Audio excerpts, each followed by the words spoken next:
لیکن اس وجہ سے آپ کے روزے پر کوئی فرق نہیں پڑتا۔ ام المؤمنین عائشہ رضی اللہ تعالی عنہ فرماتی ہیں کان رسول اللہ صلی اللہ علیہ وسلم یقبلنی وهو صائم وانا صائمہ، کہ اللہ کے رسول صلی اللہ علیہ وسلم مجھ سے میرا بوسہ لیتے اور اللہ کے رسول روزے کی حالت میں ہوتے، میں بھی روزے کی حالت میں ہوتی تھی۔ یہ ابو داؤد کی روایت ہے اور صحیح روایت ہے۔ تو اللہ کے رسول صلی اللہ علیہ وسلم سے یہ چیز ثابت ہے۔ بس یہی شرط ہے کہ انسان اپنے نفس پر کنٹرول رکھے اور جماع کے اندر مبتلا نہ ہو جائے، تو اس عمل میں کوئی حرج نہیں ہے۔ اسی طریقے سے مضمضہ اور استنشاق کی وجہ سے روزہ نہیں ٹوٹتا۔ مضمضہ اور استنشاق کسے کہتے ہیں؟ مضمضہ اور استنشاق کہتے ہیں ناک میں اور منہ میں پانی ڈالنے کو وضو کرتے وقت۔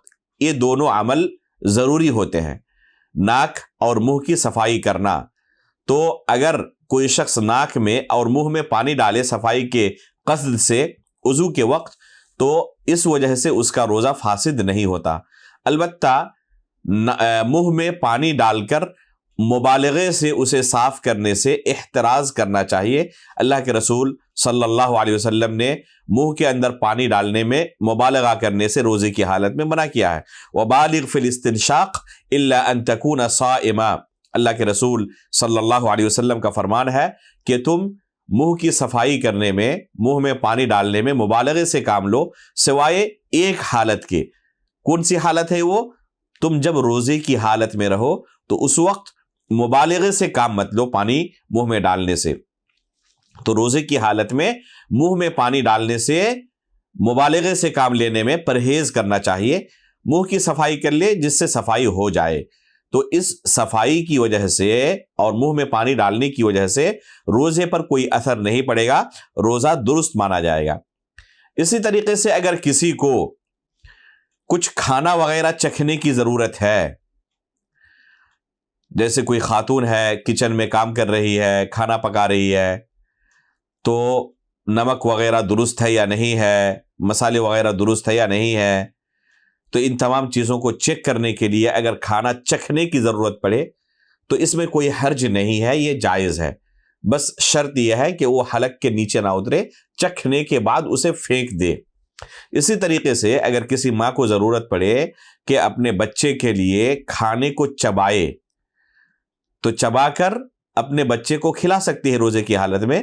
بس شرط یہی ہے کہ چبانے کے بعد اپنے منہ کی صفائی کر لے اور کوشش کرے کہ کوئی بھی کھانے کا حصہ حلق کے اندر نہ چلا جائے، معدے کے اندر نہ پہنچ جائے، کیونکہ حلق کے نیچے چلے جانے کی وجہ سے روزہ ٹوٹ سکتا ہے۔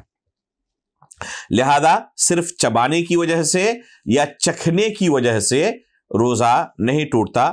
عبداللہ بن عباس رضی اللہ تعالیٰ عنہ کا فتویٰ ہے لا بأس ان يذوق الخل او الشيء ما لم يدخل حلقه وهو صائم۔ عبداللہ بن عباس رضی اللہ تعالیٰ عنہ فرماتے ہیں کہ اگر کوئی سرکہ وغیرہ یا کوئی دوسری چیز چکھے تو اس میں کوئی حرج نہیں ہے جب تک کہ اس کے حلق تک نہ پہنچے۔ روزی کی حالت میں اس طرح چکھنے کی وجہ سے کوئی فرق نہیں پڑتا ہے۔ شیخ الاسلام علامہ ابن تیمیہ رحمہ اللہ نے بھی یہی فتویٰ دیا ہے کہ اگر کوئی شخص ضرورت مند ہو تو چکھنے کی وجہ سے اس کا روزہ نہیں ٹوٹتا ہے، البتہ بغیر کسی ضرورت کے ایسا نہیں کرنا چاہیے۔ ضرورت ہو تبھی چکھنے کی کوشش کرنی چاہیے، بغیر ضرورت کے اگر کوئی چکھ رہا ہے تو یہ ایک مکروہ عمل ہے، کیونکہ اس وجہ سے ڈر ہے کہیں حلق کے نیچے کھانا نہ چلا جائے اور روزہ فاسد نہ ہو جائے۔ اسی طرح سے اگر کوئی شخص تھوک کو نگل لے یا منہ کے اندر جو دوسری چیزیں جمع ہو جاتی ہیں، چاہے ناک سے آ کر ہو یا دماغ سے آ کر ہو، ان چیزوں کے نگلنے کی وجہ سے روزہ نہیں ٹوٹتا ہے۔ اسی طریقے سے وہ چیزیں جن سے احتراز کرنا ممکن نہیں ہے، جیسے گرد و غبار ہے، وہ داخل ہوتے ہی رہتے ہیں اور یہ انتہائی باریک ہوتے ہیں، ان چیزوں سے پرہیز ممکن نہیں ہے۔ یا کھانے کے بعد جو زبان پر یا تالو یا دانت کے آس پاس ہلکی پھلکی چیزیں لگی رہتی ہیں جو عموماً بچنا جن سے ممکن نہیں ہوتا، مشکل ہوتا ہے، تو ان چیزوں کے پیٹ میں داخل ہو جانے کی وجہ سے روزے کی صحت پر فرق نہیں پڑتا۔ البتہ ایک انسان کو چاہیے کہ ان چیزوں سے پرہیز کرنے کی کوشش کرے، کھانا کھانے کے بعد اچھی طرح منہ کی صفائی کر لے تاکہ کسی چیز کے بعد میں روزے کی حالت میں منہ میں داخل ہونے کا خدشہ نہ رہے۔ لیکن پھر بھی اگر کوئی چیز لگی ہوئی رہ گئی اور بعد میں داخل ہو گئی تو اس سے انشاءاللہ کوئی فرق نہیں پڑتا، یہ کھانے کے حکم میں نہیں کہا جائے گا، اس سے چونکہ بچنا بڑا مشکل ہے، اس وجہ سے اتنا معفو عنہ ہے۔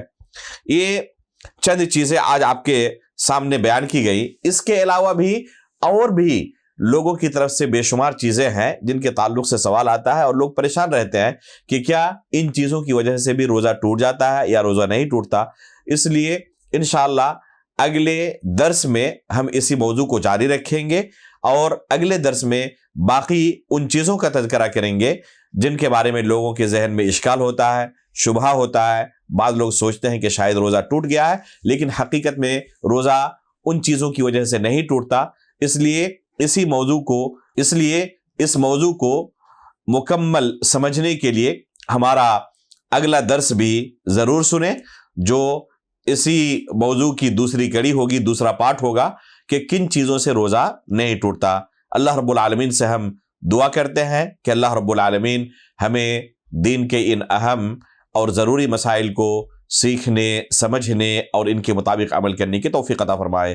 السلام علیکم ورحمۃ اللہ وبرکاتہ۔